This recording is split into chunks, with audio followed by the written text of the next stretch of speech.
people, they think, okay, Madonna, a $1 billion tour, Taylor Swift. Do you think she took home $1 billion? So that's interesting because No.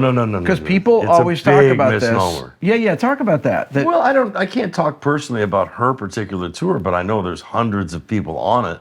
Yeah. And there's 2 stages flip-flopping, so you have twice the amount of crew and twice.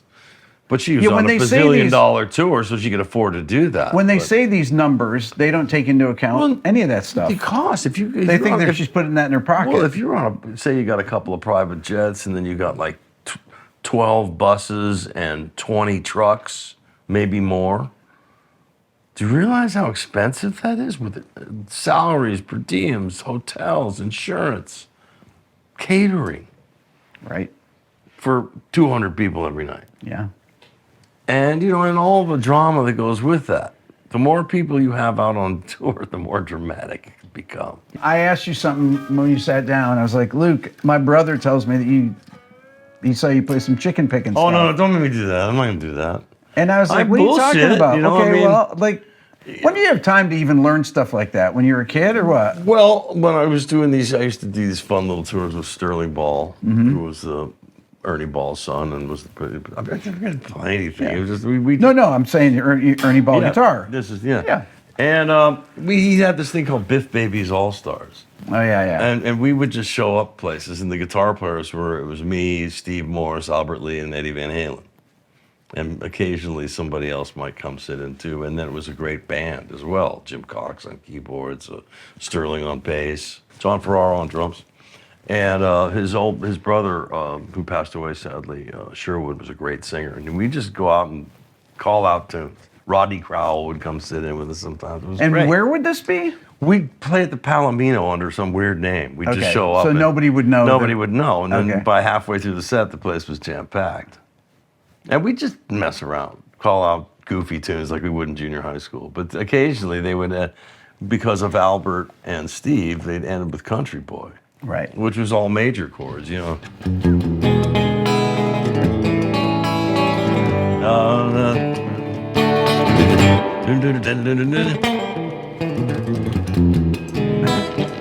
would practice for a little bit to get that, because it's all major chords. You can't just play the blues. You think, that's kind of dumb, but you try to play through that, you have to make the changes. Yeah. You have to define the thirds. That's right. And get your way, try to find a way around here and there, but I'll leave that to the big boys. I'd like to take a second to talk to you about this channel. This is actually Rick Beato 2. I've had it since the beginning of my main channel, and many of you are not subscribed. As a matter of fact, 87% of the people that watch this channel regularly are not subscribed. So I encourage you to hit the subscribe button on this channel and on my main channel. This will help me get even more of my dream guests and help continue to grow both channels. Thank you.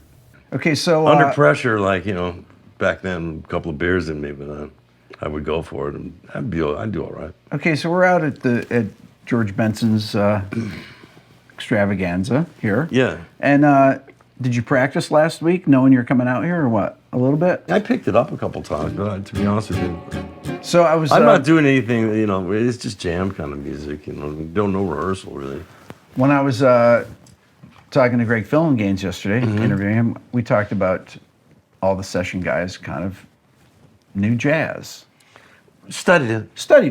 I never or anything. The guys I was hanging out with, we didn't sit around and transcribe Charlie Parker solos and stuff like that, and learn every cliche 2-5-1 turnaround. But we studied harmony theory, yeah. And studied privately. Studied jazz improvisation, sight reading, sight singing, orchestration and arrangement with Dr. Alva Harris. I studied private guitar with Jimmy Weibel, and was playing in every fucking top 40 band that there was. And we had our high school band still alive with me and Mike Landau, John Pierce, Carlos Vegas, Steve Porcaro. And that's where I met Jeff Porcaro and David Page was in high school through all those guys. And then we had a band. But there's always a little bit of jazz in the background. Well, we realized, wait a minute, we were all ear players when we were young. And then my old man was like, oh, you're really going to do this? Because he was working at Paramount. He was behind the camera guy, assistant director. He was doing Happy Days or something at the time. I was like 14. I've been playing. I'm going to do this. And my dad goes, if you're going to do this, you're going to learn how to do it. I talked to Carl Fortino, who was the head of music at Paramount. He says, you need to study this. He needs to learn how to read. He needs to do blah, blah, blah, blah, blah. And my old man was like, well, if you're really going to do this, then you're going to learn it right. You're going to study. You're going to get this. You're going to learn Pretty how smart, to do it. though. It was very smart. And then when I realized, when we got into high school, we met Steve Porcaro and then realized Jeff was the drummer in Steely Dan, and we met David Page and the whole studio musicians. He's like, wow, you could do that? So we all got cocky, like, oh, we're all going to do that. So we started studying. We were in the very first class of Dick Grove, which was the first Oh, yeah? jazz improvisational school, so to speak, you know, where you could go and have all these courses and take all this stuff that was not classical strict, because it was either, unless you studied privately, you got to study with Joe Pass or somebody like that. You know, I mean, jazz studies, they weren't really teaching it anywhere. Did you ever Maybe take a in- lesson with Joe or not? With Joe Pass? No. Yeah. Landau did, though. Did he? Yeah, and he took Landau's Strat and he picked up the strings. He goes, you can't play guitar with strings this light. That's what Mike told me. Mike, if I'm telling the story wrong, you know. And he laughed and stuff like that. But we were all just little teenage kids at that point. Trying, yeah, we're going to do this. We're going to learn how to do it. But it was really hard after playing, since I was a kid watching the Beatles on the TV show and I could play the chords. I was in band since I was 9. By the time I got to 14, I mean, I could learn stuff off of records and could play. But then the whole have to learn how to read music again. Where you go, It's the only way you learn, though, right?